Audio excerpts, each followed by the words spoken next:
At the start of the film, we meet Alan, a young woman sitting in quiet solitude, her hands clasped tightly in prayer.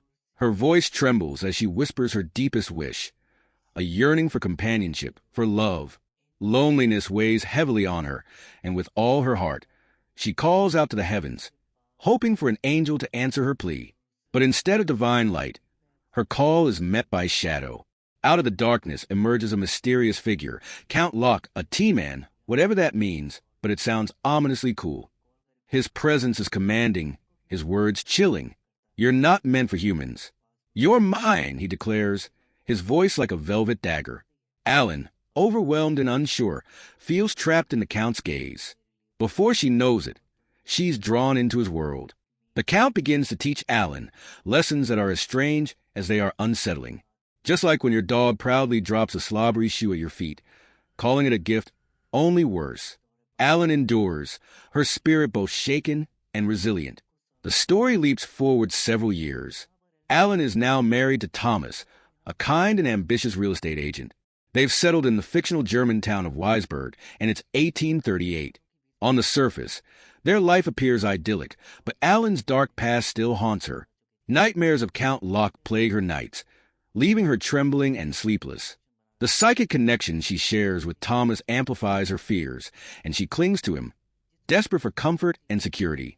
One day, Thomas receives an important assignment from his boss, Heron.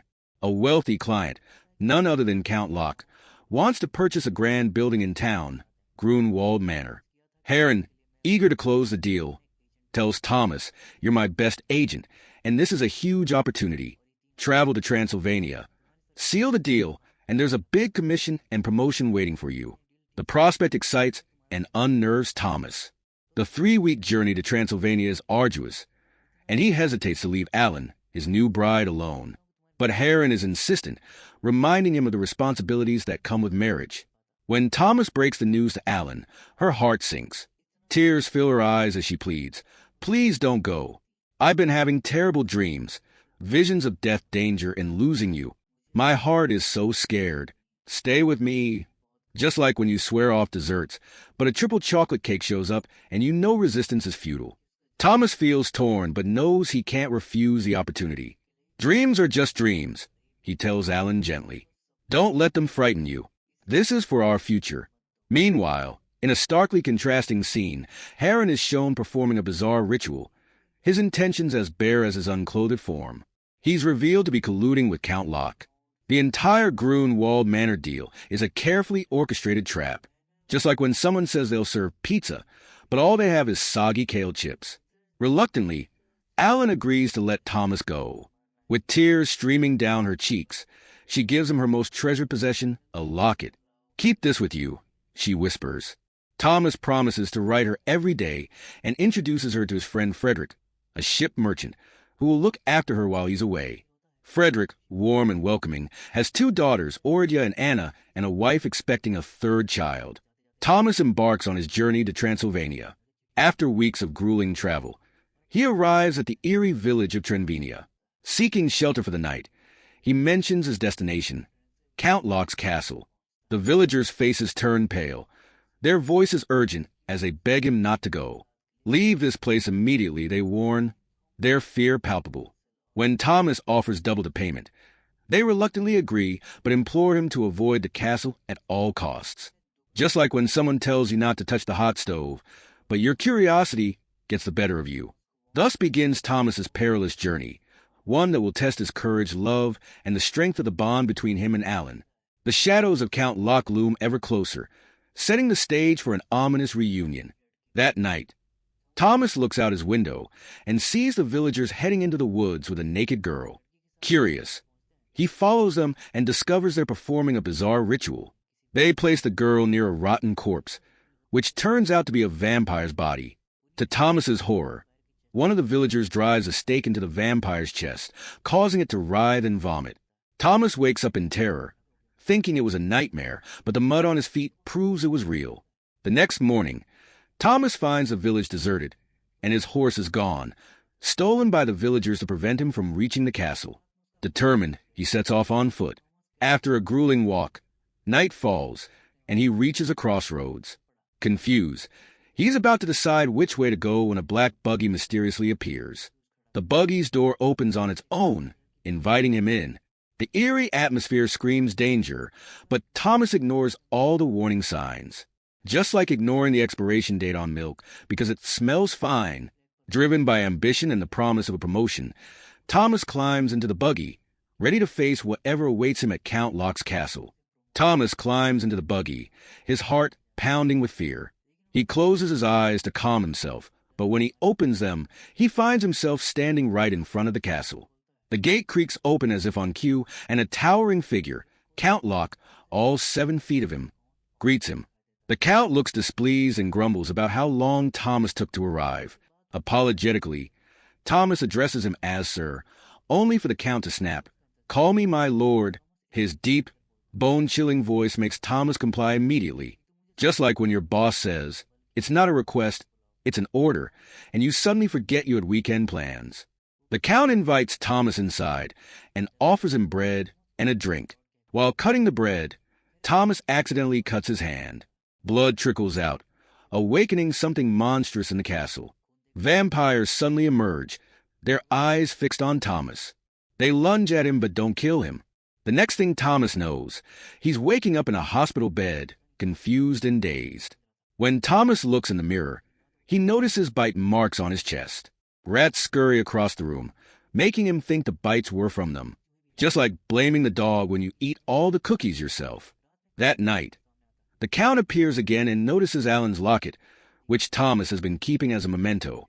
The Count takes it and forces Thomas to sign a contract written in French, a language Thomas doesn't understand. Despite his unease, the Count's insistence and a chest filled with gold coins makes Thomas reluctantly sign the document. Thomas tells the Count he's having terrifying dreams and wants to leave, but the Count insists he stay. Before Thomas can retrieve his locket, the Count disappears. The next morning, Thomas wakes up with another bite mark on his chest. Now convinced something sinister is happening, he resolves to leave, but the castle gate is locked tight. Frantically searching for another way out, Thomas stumbles into the basement and discovers a massive coffin. Inside lies the Count's body, decayed and grotesque. It dawns on Thomas that the Count isn't human. He's a vampire, feeding on Thomas at night and resting here during the day. He recalls how the villagers were driving stakes into the hearts of vampires to kill them, just like realizing too late that the free trial wasn't free at all. Thomas finally understands the danger he's in. Thomas decides to stab the Count in the chest using a sharp object he finds nearby. But just as he moves to attack, the Count wakes up and lunges at him, sinking his fangs into Thomas's chest and draining his blood. Meanwhile, back at home, Ellen becomes gravely ill. She starts mumbling strange things in her sleep and even sleepwalking. Alarmed, Frederick calls for Dr. William to check on her. When Thomas regains consciousness, the Count has vanished.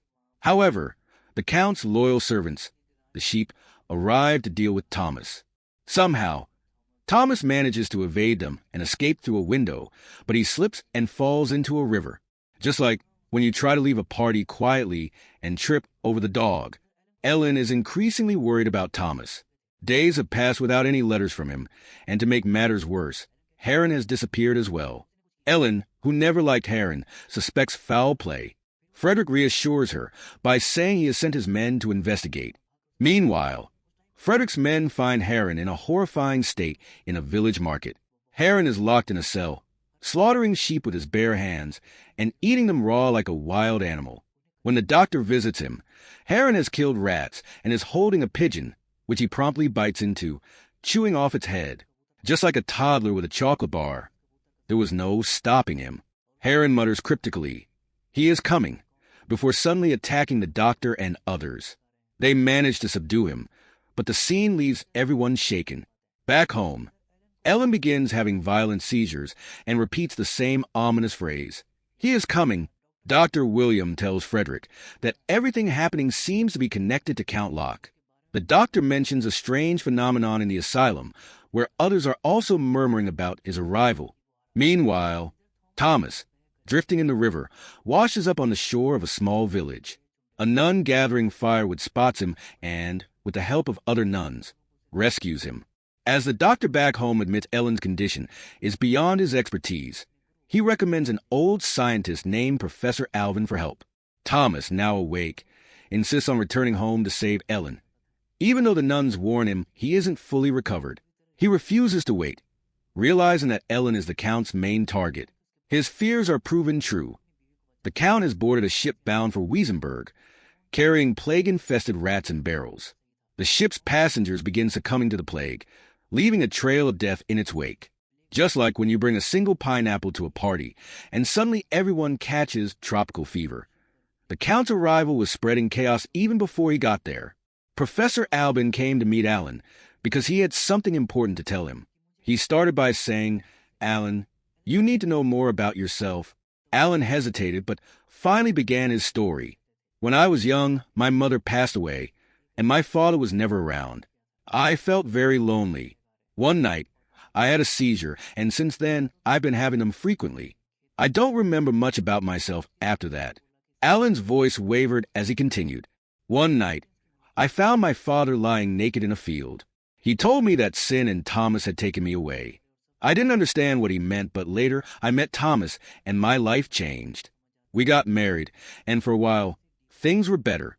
But now, the seizures are back, and strange things are happening again." Professor Albin listened carefully, piecing everything together. He suspected Alan might be connected to something otherworldly. That night, Alan's condition grew worse. He started seeing a strange, living creature that looked like a corpse. To test Alan's condition, the professor handed him a long knife. Alan didn't react, as if he couldn't feel pain. The professor declared, "Alan is in contact with another world." When the professor asked what Alan was seeing, Alan described a black shadow spreading across the room. He whispered in fear, "He's coming." The professor leaned in, asking, "Who is coming, my child?" Suddenly, Alan ran around the room, speaking in a demonic voice. The professor was convinced Alan was being influenced by a demon. However, others like Frederick and Anna believed Alan's condition was due to emotional trauma from losing Thomas. But the professor was determined. "No, this is a demon. I must figure out which one and how it was summoned," he declared, before leaving to meet someone named Heron. Meanwhile, strange events unfolded on a ship nearby, where people were mysteriously dying. It turned out the ship was infested with plague-ridden rats. Back at home, Alan sensed Thomas's presence.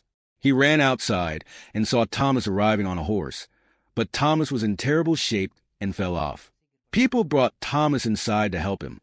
Later that night, at precisely 3 a.m., there was a knock at the door. A group of people came to inform Frederick, a ship merchant, about something odd happening with the Count's ship. Frederick went to investigate and found the ship filled with the plague-infected rats. Meanwhile, Heron took the Count's cask to a building known as Gernwald Manor. The Count, upon learning that Thomas had survived, was enraged. Just like when you think you escaped work emails on vacation, they find you anyway. So did the Count's wrath find Thomas. Hernan confidently told the Count, "Don't worry, my lord. I can do anything for you." He even suggested that he could forcefully bring Alan to him. But the Count shook his head. "No," he said. "We can't harm Alan. I cannot drink his blood unless she willingly accepts me." The next day, chaos erupted as plague-infected rats attacked the entire town. Meanwhile, Ellen was busy taking care of Thomas, who still hadn't regained consciousness. Surprisingly, Ellen herself started to look healthier, just like before.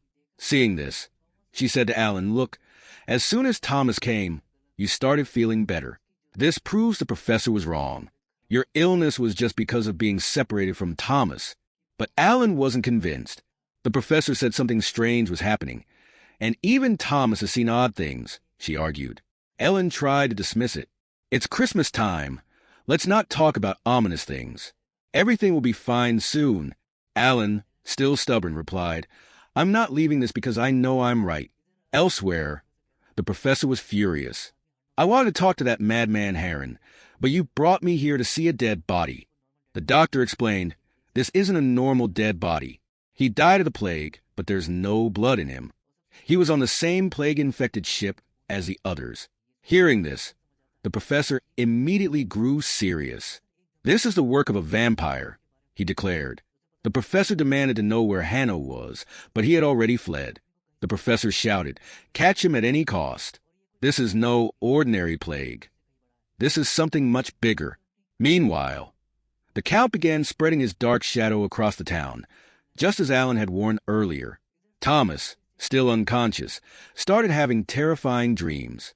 Alan, deeply worried, tried to wake him. On the other hand, Anna asked her children to pray before bedtime. As she headed to her room, she suddenly felt a presence nearby. Turning around, she saw Alan standing there. Startled, Anna asked what she wanted. Alan said she wanted to sleep in Anna's room that night, but Anna refused. That night, while everyone slept, Ellen suddenly got up and started walking strangely. She moved toward the window, just like in the beginning of her strange behavior. Outside the window stood the Count. Alan recognized him instantly. "It was you," she said. "I felt you on my body like a snake while I was painting." The Count replied calmly, "It wasn't me. It's your own nature." Alan protested, "But I love Thomas." Just like trying to blame the remote for changing the TV channel, the Count blamed Alan's nature for all the chaos. The Count spoke to Ellen with an air of superiority. "He is not your equal," he said. "I've told you before, you are above humans. You're not meant for someone like him. You're meant for me. Your husband has already betrayed you. He sent you away and signed a contract to break his bond with you." The Count continued, "You should break ties with him as well. Forget him and accept me." But Ellen refused outright. "You're a liar," she snapped. "You must have tricked Thomas into this." The Count, now angered, threatened her. "You have 3 days," he said ominously. "The first day is today, and the third day starts now. If you don't accept me, I will kill Thomas, your friends, and destroy your entire town. I'll create such chaos that even souls will tremble." Suddenly, Ellen realized she was lying in her bed. The Count hadn't been there physically. He was using telepathy to speak to her. In fact, the Count had never appeared before Ellen in person, nor had he touched her. From the start, he had maintained a psychic connection with her. Meanwhile, Ellen noticed Anna lying on the ground, attacked by the Count's plague-ridden rats. Anna was rushed to the hospital as the plague spread rapidly through the town, forcing many into quarantine. At the hospital, Anna started acting strangely. Like Ellen, she spoke of a black shadow and then began laughing hysterically, as if she'd lost her mind. Just like blaming the GPS for taking the wrong route, Frederick blamed Ellen for everything, saying, "Your madness has infected my wife." This led to a heated argument between Frederick and Ellen. Eventually, Thomas stepped in and took Ellen home. On the other side of town, Professor Heron was investigating in his office. He discovered a strange book with an inverted pentagram symbol, the same symbol that was on Lou's coffin. The professor also realized that this symbol was part of rituals conducted by a group connected to Solo Manari. Solo Manari, according to legend, were mystical people from Transylvania. They possessed incredible magical powers, both white and black. They even had knowledge of controlling the weather. They were called Solo Manari because they followed the teachings of King Solomon, whom they considered their master. They were also known for their extraordinary height. The professor concluded that Locke was one of these Solo Manari, who later became vampires. According to the book, Solo Manari had turned into vampires under the influence of Beladim. After studying further, the professor discovered a shocking truth. Only Ellen could repay the debt of Nosferatu. Alan had summoned a dark force, and the only way to end it was through her sacrifice. The professor, realizing the danger, went to Fred's house to speak with Alan. But when he arrived, Fred told him, "I chased them away." They went back to their home. The professor warned, "It's not safe to leave her alone. She's in great danger." He then began explaining Nosferatu, the vampire. Fred, however, found the professor's words absurd. "Can't you see the plague spreading around? This is serious. And you're talking about vampires? That's nonsense." He dismissed the professor and the doctor, choosing to take care of Anna by himself. Meanwhile, Alan confided in Thomas about her dark past. She revealed, "I invited that devil into my life, and he made me his lover. I accepted it, but it's the most shameful thing I've ever done. I tried to forget him, but now he's come for me. He knows about our marriage." As she spoke, something strange happened. Alan's personality shifted. Locke, the vampire, had taken control of her mind. She started accusing Thomas of not loving her. "You promised to write to me every day," she said angrily. "But after you went to the castle, you forgot me." Thomas protested. "I wrote to you. You're lying." Alan snapped. "He told me everything. How you sent me away for gold coins. I warned you not to go, but you didn't listen. You did it for the money, didn't you? Just like when your Wi-Fi doesn't work and you blame the router." She started throwing expensive things around the room in frustration. Alan then declared, "We shouldn't have gotten married. We're already dead." She suddenly had a seizure, tore her dress, and screamed loudly. Thomas, panicking, said, "I'm calling the doctor." The mention of a doctor seemed to snap Alan out of it. She begged, "No, don't call the doctor. I'm fine." Suddenly, her demeanor changed again. She became seductive, telling Thomas, "You never made me happy the way he did." Hurt by her words, Thomas tried to console her, but when Alan's form turned demonic, he was terrified. The people around them turned on Thomas, physically attacking him. Locke was playing twisted mind games through Alan's body. When Alan returned to her senses, she hugged Thomas and sobbed. "If I don't go to him, he'll kill me." Thomas reassured her, "That will never happen. I'll kill that monster myself." Meanwhile, Fred and Anna were at their home. As they slept, Anna was haunted by memories of her children. Anna was woken up by terrifying screams. She tried to wake Frieder, but he didn't budge. He hadn't slept well in days, and was also under some strange influence. Left with no choice, Anna went to check alone. What she saw froze her soul. Strangers drinking the blood of her children right in front of her. They killed her children, and Anna, paralyzed with horror, was next. More attackers came and took her life too. When Frieder finally woke up, he found the bloodless bodies of his wife and children. Despite not believing in demons or vampires before, the gruesome sight and the marks on Nisha Thomas's chest forced him to accept the truth. Demons were real. The group decided to act. They planned to kill the demon while he slept in his coffin by stabbing him in the chest. But the professor had doubts. He pulled Alan aside and said, "This might not work. If anyone can end this nightmare, it's you." He revealed to Alan a mystical story. In a previous life, you were the wife of goddess Iris, sent to this life to save us all. Only you can be our savior. Alan, filled with a sense of purpose, agreed to sacrifice herself. Meanwhile, Frieder, heartbroken by the loss of his family, wept by their bodies. But the plague had infected them, and soon Frieder succumbed to it as well. When Thomas and the others discovered this, they burned the bodies to stop the spread of disease. Thomas, burning with rage, shouted, "I'm done waiting till morning. I'll kill that monster now." The group went to Locke's hideout, Gamley Walled Manor, following a trail of rats to his coffin. As Thomas approached, he accidentally injured himself with an iron rod. Then, to his shock, the demon in the coffin turned out to be a servant, had Knock. Knock revealed a sinister plan saying, "Now you can kill your wife." Just like when you finally fix your Wi-Fi, and then the power goes out. Everything was going wrong for Thomas. The professor, however, had anticipated this. He used the moment to execute the real plan. The professor killed Enoch, had Knock, and revealed the truth, but Thomas ignored him, fearing for Alan's safety. Rushing home, Thomas set the manor on fire, killing all the infected rats and destroying the coffin. Meanwhile, Alan prepared herself like a bride and called Locke to her. Locke, obsessed with Alan, finally got what he wanted. He embraced her and began drinking her blood. But dawn arrived. The light of the sun struck Locke. Despite his power, his obsession with Alan blinded him to the danger. Unable to leave her, he was killed by the sunrise. By the time Thomas reached home, it was too late.